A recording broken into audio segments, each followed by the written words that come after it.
Oh my goodness. Hi. How Hi, are you? I'm good.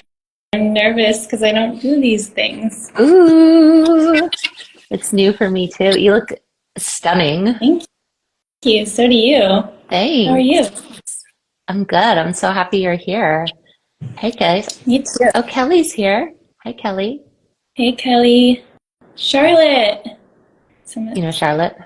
yeah, we went to college together and I haven't seen her in years. Oh, that's cool.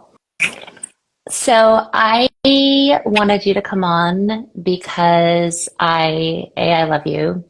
B, I feel like I've seen a lot of your journey up close, and it's been incredible. And you've continued to grow and evolve and transform, and you're so accomplished. So I just wanted to talk with you and get a little insight that we could share about your journey and what's been supportive for you. So Leila is, I'm going to introduce you and then please add because I'll probably miss things. But Leila is very accomplished. She has an amazing web design business. She's got an incredible aesthetic, just so beautiful. She also designs interiors. She recently bought and designed her own home, which is stunning, and just an incredibly depthful, kind, accepting person. So, Thank you, Dee. I've yeah. known Deanna for, I think, around 8 years, and Yeah. you've been a really big part of me coming into my own and building the life that I had. And Mm, I'm really grateful for the work we did together. same. And yeah, it's been really impactful. Yeah. I think, well, I've known you since I think you were probably 21 or 22, and you've always had this depth and maturity to you for as long as I've known you. So let's start there. Was that something that you feel you came in with? Have you always had that? Is it something you've cultivated or intended to cultivate over the years? That I think I've always been more of an observer in life. Mm, I do remember being really little and being my imagination has always been my like security blanket and my gift and also the part that I can hide in. So it's hmm kind of a double-edged sword. hmm But I I do feel safe and at home in that world and envisioning beauty or interiors. Like I've always been a dreamer. I've always remembered designing my room when I was young, feeling into the life I wanted, feeling into the life other people could have. I really see beauty and potential in everything, in everyone. Mm. That's Wow. something I really cherish. And I think I've always felt a connection with God, not really knowing maybe what that was when I was little, but feeling something greater than me that, and I trusted. And um, yeah, but I've also felt like my sister's been a big part of my life that I felt so protected and safe with. And so I think I've been very lucky that I have supportive people in my life. And that's a really big part of feeling safe in your body. I don't think I've always felt safe in my body, but just um, feeling supported in life to go after what I want. I think that's a Mm. big part of it. hmm It's interesting what you said about the thing that is maybe an inherent gift that you came in with of going to your imagination and allowing yourself to dream and the visionary lay, yes, Ellie. And allowing yourself to explore and dream into what you want. It could also be a place to hide. And I think that's interesting because a lot of times what our gifts are can become our defenses, right? Um, Yeah. so yeah. So how do you walk that line for yourself now? How do you know when it's serving you and when you're hiding in it? And what do you do when you notice that maybe it's not serving you or you are hiding?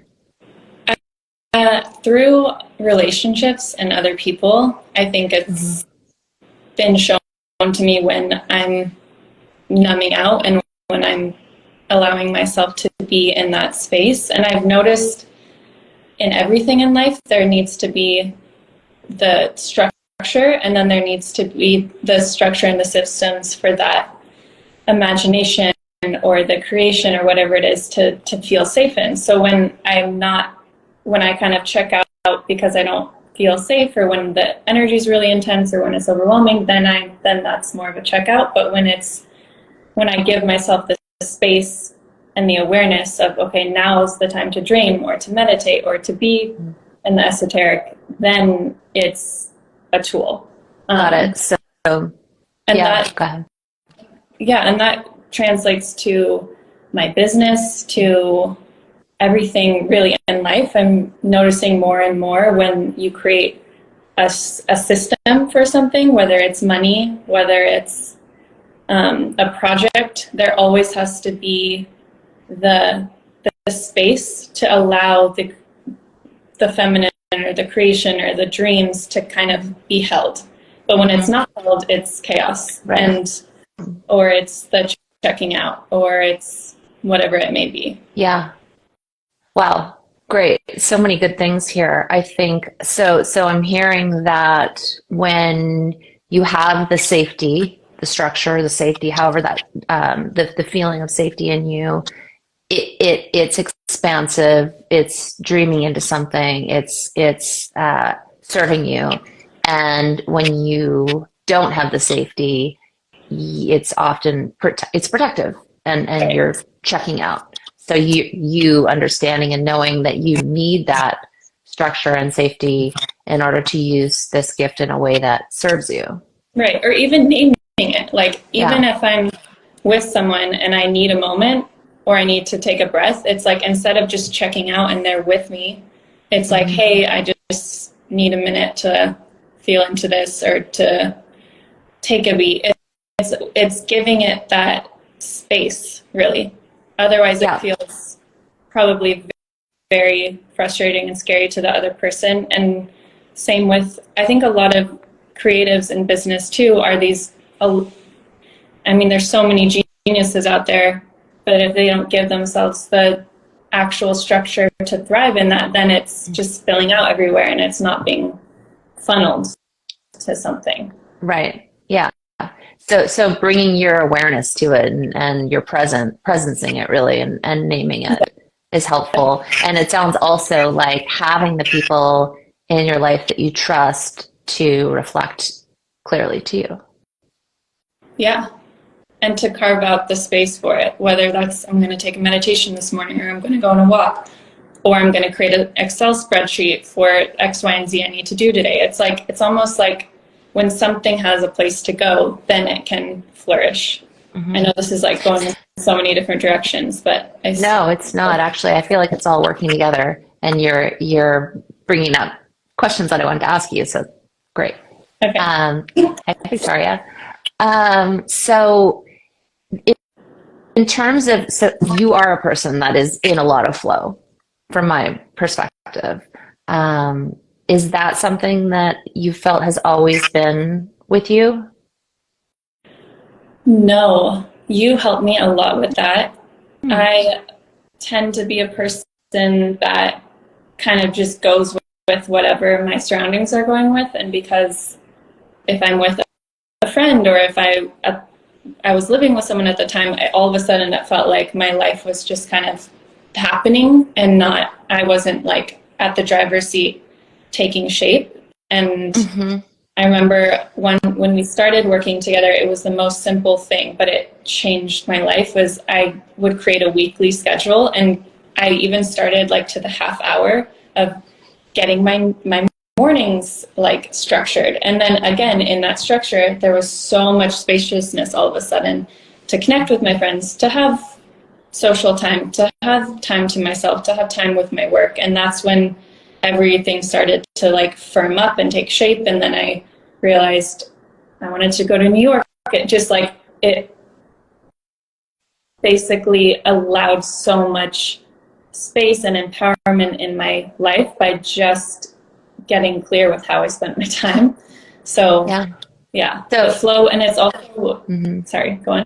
no, you go. And it's like that created that flow, whatever it is, it feels like it can be a wave sometimes, and it can be so powerful that it can feel like, oh my gosh, it's all of a sudden I have no time, or I feel confused. But as soon as I just sit down and I get clear with, this is what I need to do, this is what I want to do, how can we structure everything around it, it just like takes shape again. So it's this constant kind of ebb and flow with, I guess the word is co-creation. It's like leaving room for spontaneity, even leaving room for imagination, but also having the framework to allow that to flourish. Cool. Yeah.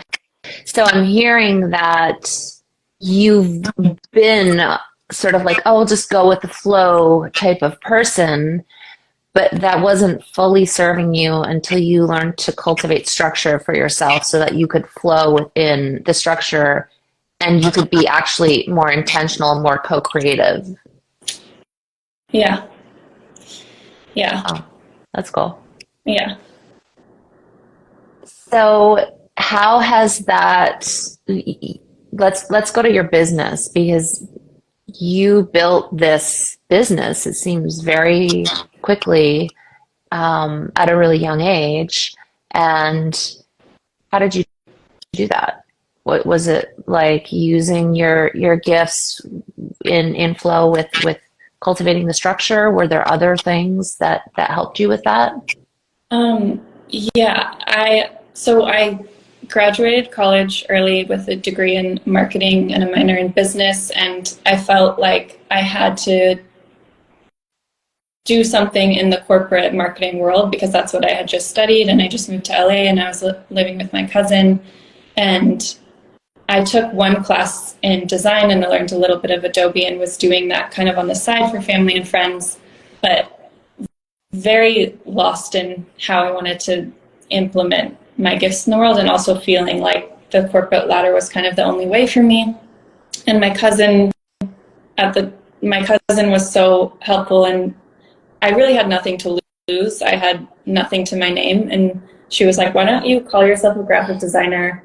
I'll tell all my friends, and then we can just see what happens." And I basically charged nothing, and um, immediately got clients. And each project I used almost as like a seed to plant with the intention of, this is what I want to do, and learn from each one and give it everything I had. And if they asked something I didn't know, I was going to learn how to do it. And so I was doing that, but then sometimes I would kind of get discouraged and feel like nothing's really happening. This was only like, I don't know, 4 months into starting. And I had a boyfriend who lived kind of far away at the time, and I was like doing kind of what I was very much in his world. And I came home one day and my cousin was like, if you don't nurture this business every single day like a garden, it's not going to give back, it's not going to grow, it's not going to be very fruitful. And something that really clicked with me, and I was like, okay, I'm going to commit to this every single day and nurture it, just like the seeds each client I had. And I still continue to feel that every day. Like, it's now given me this life, and I get to use my gifts and allow source or whatever to come through. And when I see it in that way of like, somebody is coming to me, trusting me in their business, and they're bringing their vision to life, I get to be that one. They could pick 1,000,000 people and letting it come through. And then it's so much fun. And I also like it. I just want to continue to pour myself into it because it's so rewarding. So I think it's been like a slow burn, and maybe on the outside it looks like it just happened overnight, but it's been like every day committing to this, even when it feels I don't know, it feels like, is this going anywhere or what's happening? And when I started, I remember feeling like I really wanted to work in real estate as one of my clients. I wanted to create, like, my vision was to, because real estate can just be so kind of the same old, and I was like, I really want to create beauty with a brokerage and have fun and play, but also have consistency in my life, because I know real estate can be very consistent work.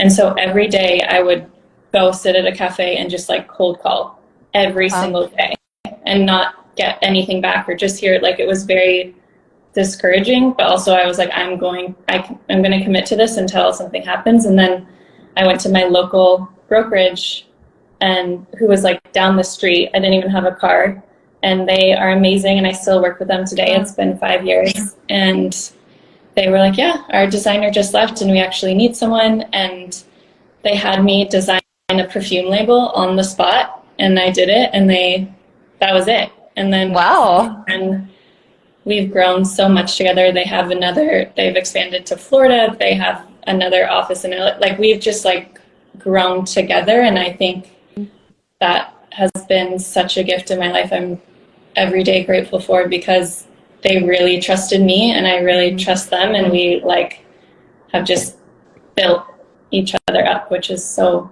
fun. And so I think having long-term clients too is everything, because you get to watch each other grow, and you're more invested in each other, and it's really special. Beautiful.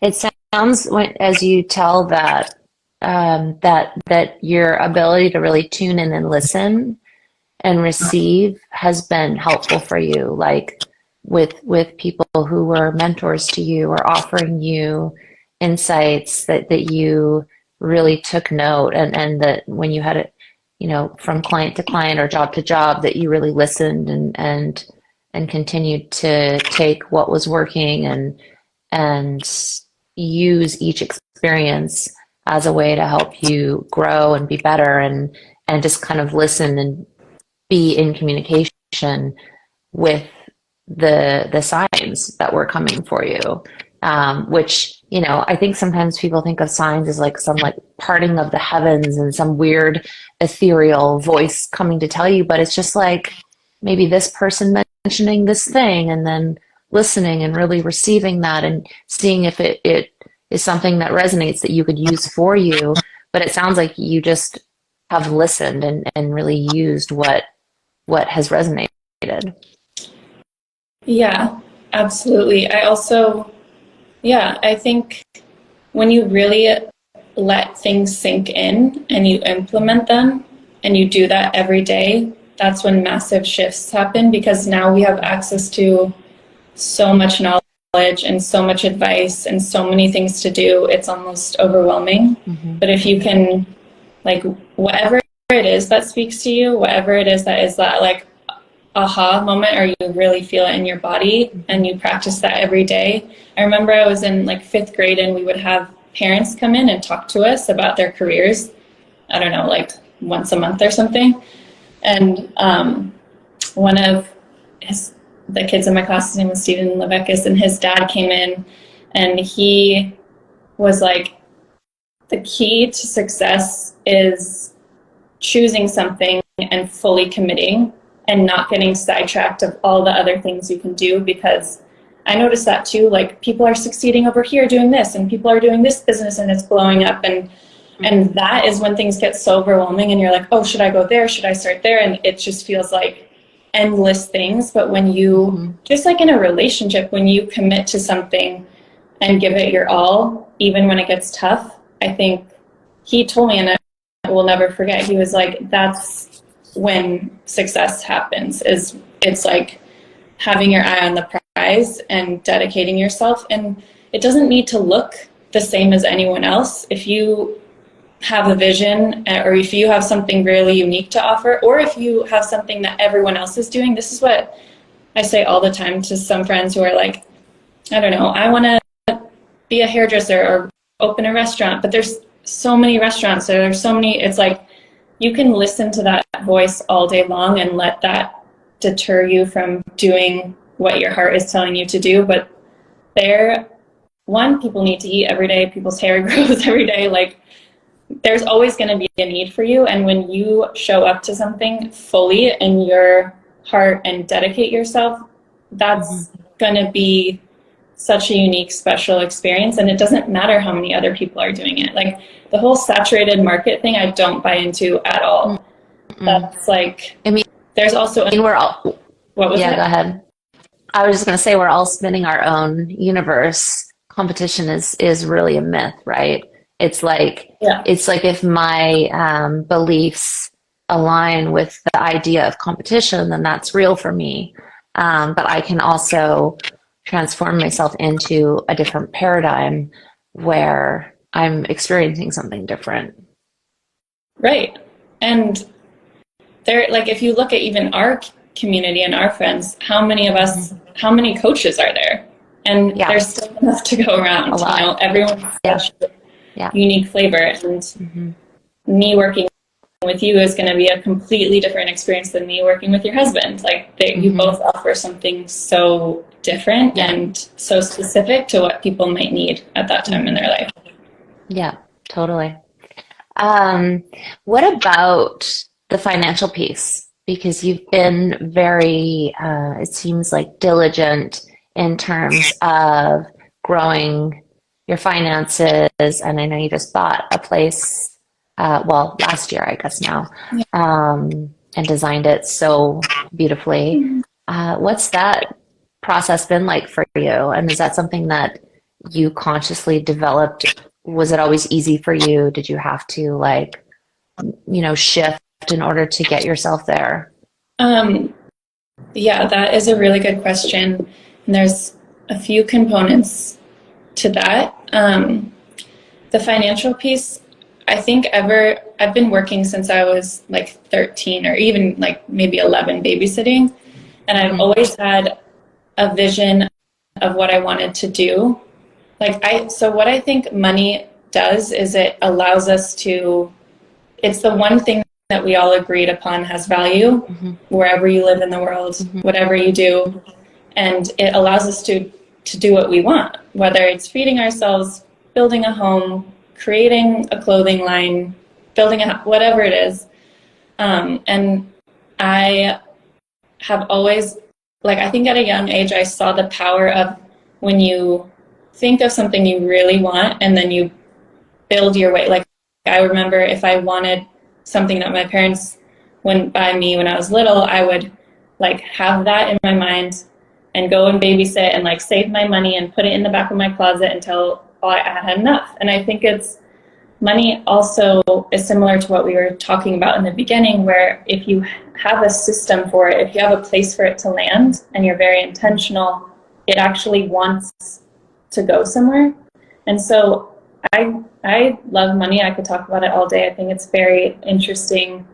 And I've learned a lot throughout the years of how to be smart with it, how to save, how to have it grow itself. And you can start with nothing. And like there's kind of like the concrete things and then the esoteric or the energetics around it. And they both are extremely important. And when I was like 21 or 2, I had this book called Feel Free to Prosper that my cousin also turned me on to, and it had you do these mantras every day and like writing little unexpected wins of your day, and that energy started to really create something. And I just watched, like, I started to believe in my value more. I started to be able to charge more.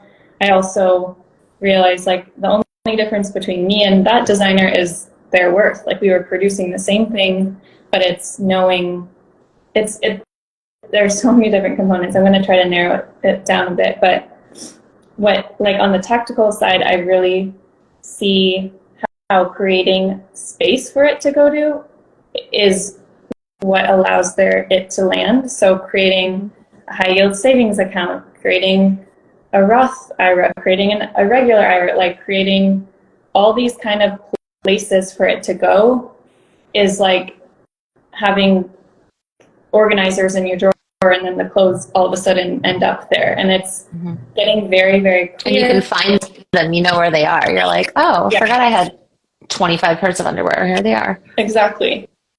Otherwise, it's just like not functional, and you never know where it is, and it's not going to help you to get the thing. But or you forget you have it. Right. And buying a home has been a dream of mine since I was, as long as I can remember. I would go to open houses when I was a little girl. I can just like imagine having my own home one day. And so that had always been on my consciousness of having my own home. And then I opened this, I don't know if anyone knows it, but it was called Personal Capital, and now it's called Empower, and it's basically a dashboard for you to see your net worth. And I think I had like basically no money when I opened it, but I was like, I'm such a visual person, and it's amazing to just see the dashboard of, okay, this is what I'm working with, and this is what my goal is. And then opening up my like checkings account, my savings account, my IRAs, my different IRAs, learning about Roth IRAs versus traditional IRAs versus SEP IRAs. Like, I feel like it just never ends. There's always so much financial knowledge that I'm still learning about. And then also later on investing and how that works, and feeling into the power of, oh wow, when you're really intentional of where you put your money, that money can grow, and there's so much that can happen. It's not so much about how much you make. They always say it's how much you spend, and also how careful you are with it, or how the thing of what I'm really realizing, it's not about like holding on and being so scared and trying to save every penny. It's like just creating those really solid systems, and then it allows the life to, then it actually allows for freedom. It's kind of counterintuitive. Like, it feels like, oh, if I'm gonna buy a house one day, or I'm not gonna be able to like go to lunch with my friends. And it's quite the opposite. It's like creating more space, creating a wider container to say, this is what I'm calling in, and I know exactly how it's going to be spent, because it's like a responsibility when you have money. And if you're really intentional of how you care for it, more of it wants to come to you because you love it. Well, exactly. And it's intentionality. Sorry, what was that? And you trust it. That someone, I also, this is more on the energetic side, but a long time ago, someone was telling me like to trust it as if it was like you were in a relationship with someone. And when you're in a relationship with someone that's like very controlling and wants to hold on to you, you're kind of like, I kind of want to run away and like not be near you.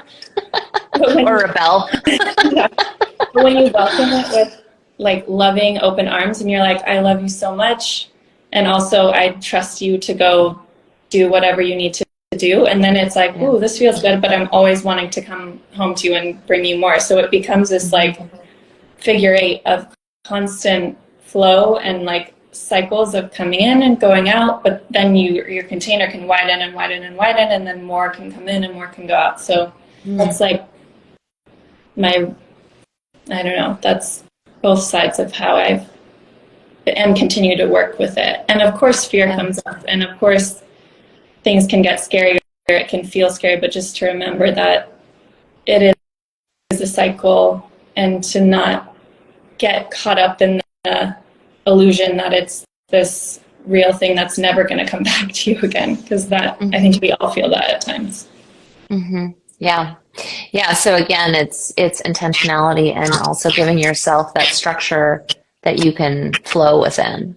I love a budget. I find budgets so liberating. Like, I know a lot of people might think of them as restrictive, but I actually find them very liberating and exciting. I love doing a budget. And then I'll do like my next budget, like that I'm going to, that I'm growing into. And I'm like, ooh. Yeah.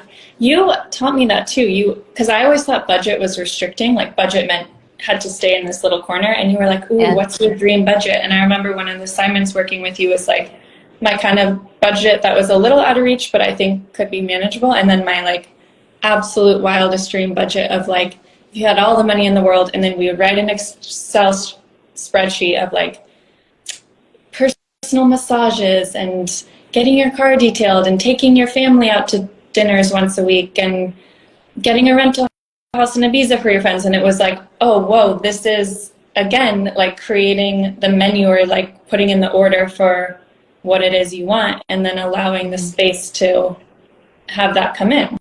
And it's really fun to work with. And it's like, if you're kind of on the edge of, oh, I really want to get this car or like buy that dress, and then just being like, okay, well, I'm going to put that in the budget. And then playing with that is really fun. And also being playful is so important. And what you've taught me, it's like the universe loves playful energy. When you think of being a kid, you never were worried about all these like responsibilities, or you were just like in your heart, you were doing what you loved, you were being creative, and then the world worked out for you. Like you never had to worry. So I think being in that childlike playful energy, and of course being responsible and getting what you need to get done, but in bring in some levity to it. Yeah. That's something that I am working on cultivating even more this year is like being all in and what I'm doing, what I'm creating, and like honing in my focus, but like remembering even more to play and have fun and hold it lightly. It's like that balance. Yeah. Can I ask you a couple more questions? Yeah. Do you have time? Yeah. Okay, cool. So in terms of what works for you, your practices, what supports you in your self-care, what supports you in your growth, are there certain things that you always come back to or certain things that you do on a regular basis? Yes.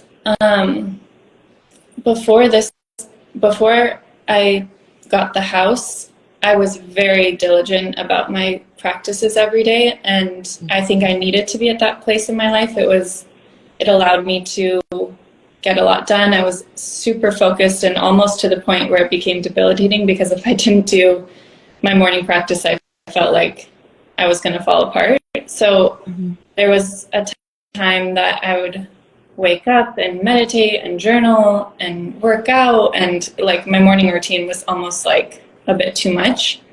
But now this past year actually has shown me that that time was giving me serious tools, that once life hit where I needed to be at the house or contractors were coming in and I didn't have space to do all that, my practice was being present in that. So my all of those kind of years of doing that type of work translated into the same work, but actually in space and time. Yeah. But now it is really important to me to find some time for myself every day, some time to meditate. For me, it's staying inspired, and my surroundings are really important to me. So being in places that inspire me, even going on long walks in beautiful neighborhoods, taking in the architecture, taking in the smells, eating beautiful food. When I'm eating, to be present with my meal and not be on my phone or doing other things, like to really allow myself to drop into what's in front of me, because that's when life, I think, becomes beautiful and nourishing and powerful. Max! So those little practices are impactful for me. And also connecting with people I trust and support, and calling friends and being more honest with what I'm feeling. And I think just being present to what's in front of me. And that's not been easy or come naturally. Yeah. And I continue to work on that every day. Yeah. So it sounds like when you had more space to be in a specific practice, that then helped you translate that to being present even when you didn't have as much space to be in your practice. Hey, Kaya. Yeah, it was like, I remember during the pandemic too, I woke up and it was so quiet and I had the day to get my work done and do whatever I needed to do. And I just thought, wow, one day I might have kids and a husband and a family, and it's going to be chaos. And like, this is my time to take advantage or feel into this chapter of my life and like lean into that, because one day I'll need everything I have to kind of operate in a much different, more flowing, fast-paced environment. Yeah. And then I use that when I travel too, of like letting those practices, meditation, journaling, or that to be implemented in when life can feel overwhelming or when it can feel like a lot. It's like, oh wait, a delay is actually just a delay. This doesn't have to create more stress or anxiety. How can I find peace and calm in everything, and everything serving you? And there's no problems unless we make it a problem. It's how we respond to it. Luca, That's my little cutie, cutie, cutie. brother. There's Leila. You have the ability to hold people in a way that is so accepting and so loving and non-judgmental. How do you do that?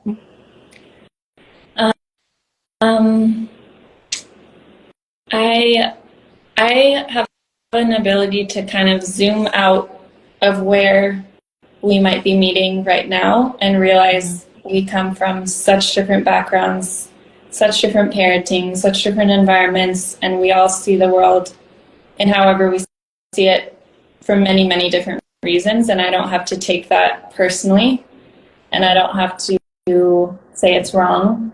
But I also feel like every person brings something so unique, and I can either judge it and kind of make it bad, or say that's not how I think, so I don't want to be involved with you. But I really find it almost in a selfish way of like, oh, how can I learn from this person? Or how can I allow my mind to just be open to the possibility of just see how they see this right now, even if I don't agree with it. Just like almost like a practice or a tool of, let me just let go of everything I know right now, just to kind of see why they might feel this certain way or think that certain way. And it's like reading a book. Like, every person has such a different story, and we can close ourselves to everything we don't know, or we can open ourselves to everything we don't know and see what happens. Yeah. Chances are it's not going to hurt you, as long as you remember who you are and stay connected to yourself. It tends to be a room for growth on both sides. Yeah. I mean, it's a gift, and definitely a gift to be in relationship with you and to feel that. It seems like there's some through lines that really, your openness to possibility, your openness to learning are some of your superpowers that have really served you in your journey so far. Yeah. Definitely. Yeah, I love it. What's next for you? What are you excited about? I'm excited about a lot. I am excited to expand my business from a place of curiosity and play and spaciousness, and not have it feel overwhelming, but have it feel expansive. And I've been really feeling into, I've always dreamt of being a clothing designer and working in fashion since I was little, and feeling like that was so kind of out of reach and untappable. But just starting with when I was a kid, I would just take my sketchbook and draw clothes or sketch and design clothes. And I'm like, I want to allow myself to do that again, and just no matter what happens, like feel into that part of myself that was creative just for myself, not because I'm getting paid for it. Yeah.